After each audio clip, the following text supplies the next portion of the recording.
Bonjour, dans ce tuto, nous allons essayer d'entrer en profondeur dans les outils qui permettent effectivement de travailler sur TeamMate. Donc, comment on exécute effectivement la mission. Donc, c'est dans le programme de travail que nous allons principalement travailler.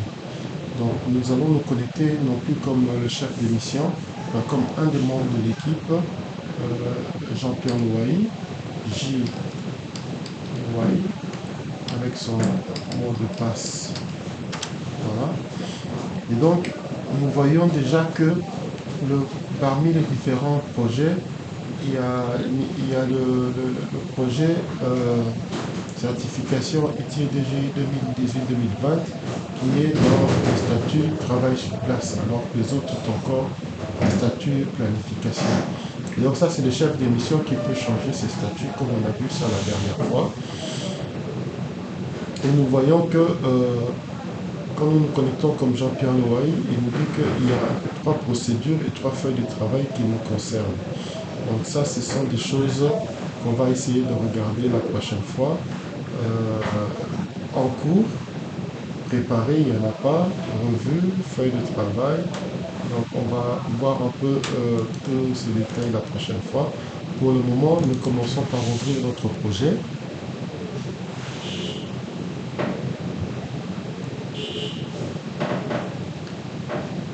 Voilà. Nous avons cet aperçu du projet. Donc nous pouvons le fermer. Et nous savons que si nous voulons retrouver cet aperçu, c'est dans Aller pour le faire apparaître. Donc là, nous sommes dans l'accueil du navigateur qui est là. Là, on va revenir sur ces petits détails de visualisation. Nous avons notre programme de travail. Nous avons vu comment nous l'avons élargi. Au départ, il était assez squelettique et au fur et à mesure, nous y avons travaillé, nous avons élargi. Donc, nous avons le dossier de niveau A qui sont de regroupement de la mission. Et dans ce dossier de niveau A, nous avons les programmes. Donc, le niveau 2, en fait, c'est ça le programme. Parce qu'on nous dit ici à un programme, recherche de doublons, recherche de l'incohérence des données, et de données inconsistantes. Voilà. Donc, pour ouvrir un de ces programmes, donc le niveau 2, c'est ce qu'on appelle le programme.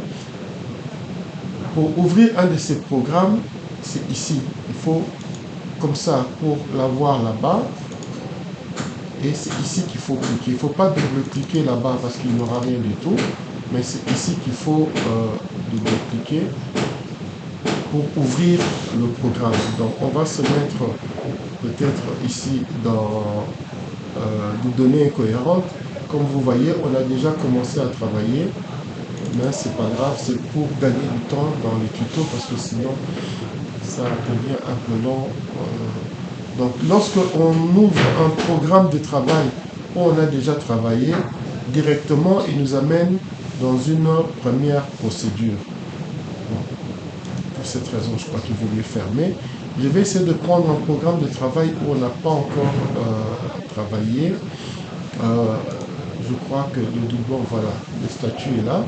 C'est à Jean-Pierre Louahi et il n'a pas encore travaillé. Donc, quand on ouvre un programme de travail sur lequel on n'a pas encore travaillé, on a d'abord la documentation du programme lui-même. Hein? Un aperçu, on n'a pas encore tapé, on va essayer de le faire. C'est-à-dire que dans les déclarations utilisées, il y a un risque que les doublons, voilà, s'ils persistent dans la base de données servant à générer cette déclaration, il y a un risque que le montant soit faussé. Voilà. Donc, pour ne pas que la vidéo dure trop long, je mets la pause pour avoir le temps de taper. Ça, c'est un peu l'aperçu du programme. L'objectif, c'est d'avoir une base de données devant servir à l'élaboration des déclarations continuées sans que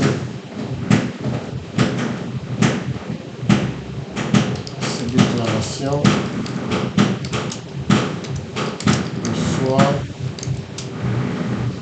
faussées par la présence de doublons. Voilà. Ça, c'est le commentaire du programme. C'est le volet dans lequel nous allons travailler. La différence entre programme et procédure, c'est que les procédures, c'est les différentes vérifications que nous allons faire. Hein? Là, c'est le test. Le programme, c'est un ensemble de tests. Donc là, nous venons de faire le programme.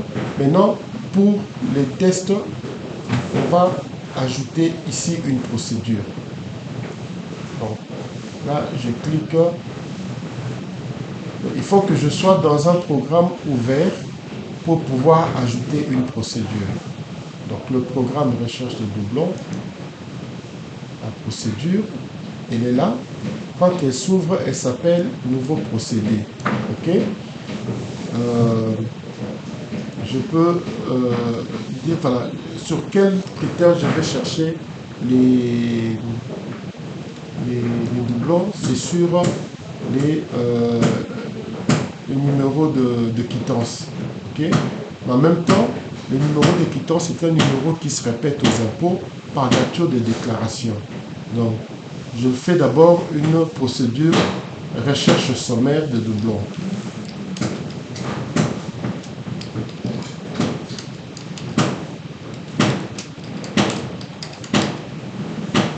Voilà. Donc, type ici, c'est la procédure de test que vous allez faire est un test manuel, automatisé ou semi-automatisé. Là, comme j'ai les données en format électronique, ça sera une procédure et là, j'ai automatisé. Et là, je dois dire ce que je dois faire.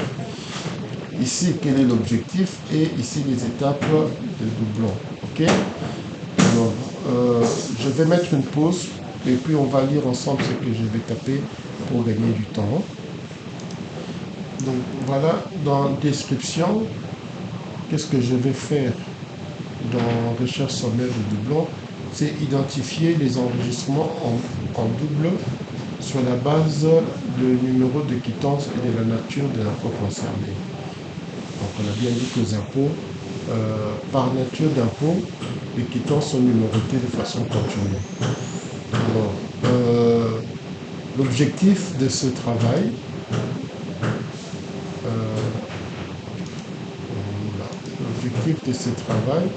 c'est identifier les enregistrements en double afin de s'assurer qu'il s'agit bien de vrais doublons et non par exemple de paiements fractionnés. Alors les étapes de ce travail, c'est ce que je vais faire en étant normalement dans IDEA. Je préfère ouvrir IDEA. Évidemment, ici c'est un tuto sur Teammate, ce n'est pas un tuto sur IDEA, mais puisque les deux logiciels vont ensemble, on va essayer de faire le travail ensemble sans trop insister sur... alors, comme j'ai déjà travaillé dans 2018, on va faire sur 2019.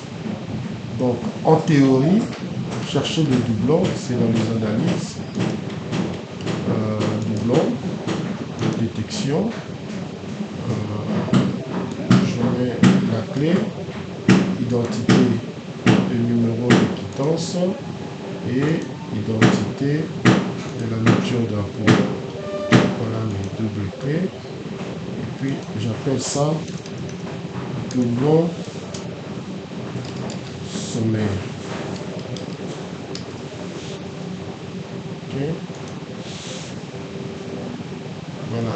Je trouve 668 doublons sur un total de 2871 enregistrements. Donc, voilà. Mais la première chose que je remarque, c'est qu'il y a des enregistrements qui n'ont pas de numéro de quittance. Donc, il ne s'agit pas là des vrais doublons, parce que déjà, le numéro de quittance n'est pas là. Donc, je dois pouvoir faire cette analyse-là sur les déclarations qui ont des numéros de quittance. Soit je relance mon analyse, soit je place un filtre en disant partout où c'est différent de vide, et je tombe à 614. Donc là, je tombe à 614 résultats. Ok. Donc peut-être qu'après avoir fait ça, j'ai vu les choses un peu plus claires. Je peux rentrer sur Teammate pour donner les étapes de description.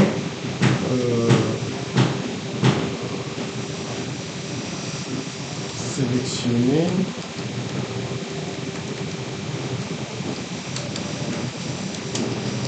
Les doublons. Et de sélectionner pour mettre extraire. Parce que les doublons, c'est une extraction sur la base de l'identité de numéro de quittance et de la nature de l'impôt, en prenant soin de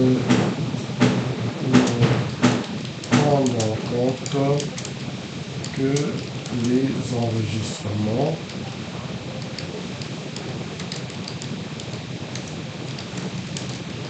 qui ont un numéro de quittance.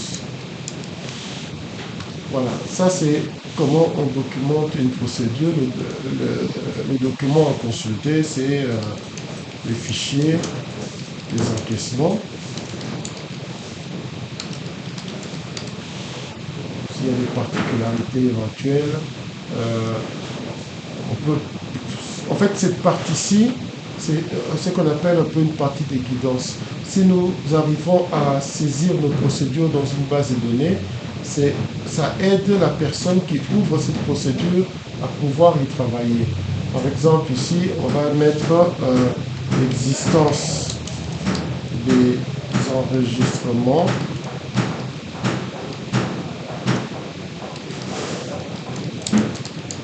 sans numéro de quittance.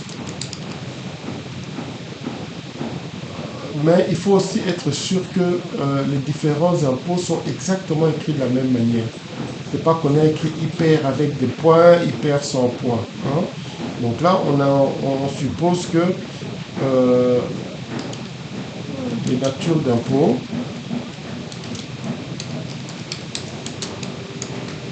sont saisies avec rigueur. Si ce n'est pas le cas, il faut l'indiquer pour que la personne qui va travailler puisse faire attention. Dans les propriétés, ça c'est une évaluation qu'on va faire.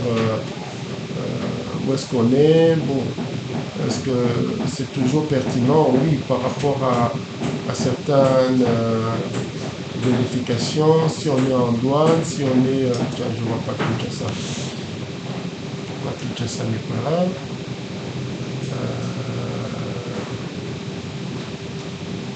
Il y a différents lieux qui sont entrés, mais je ne vois pas Kinshasa.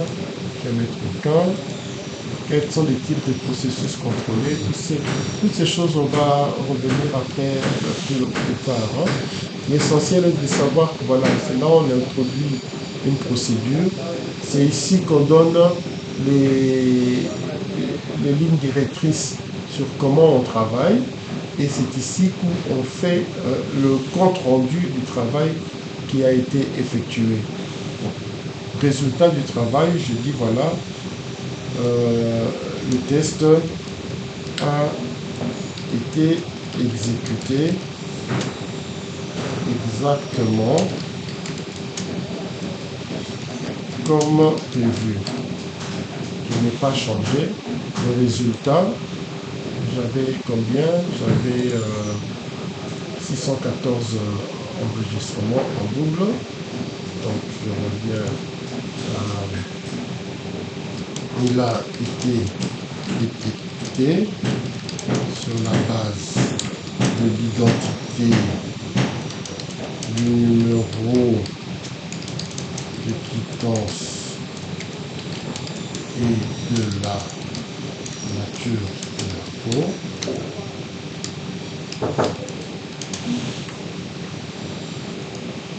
Voilà, on est dans le bureau, il y a beaucoup de gens qui entrent, qui viennent. Alors, maintenant que j'ai fait ça, je peux ajouter la feuille de travail. La feuille de travail, dans ce cas, c'est les résultats que j'ai obtenus. Donc, comme j'ai appliqué un critère pour enlever les déclarations qui sont vides, pour que je donne 614 résultats et non 668, je dois faire une extraction directe que je vais appeler doublon sommaire avec num quittance et nat impôt. Ok. Voilà.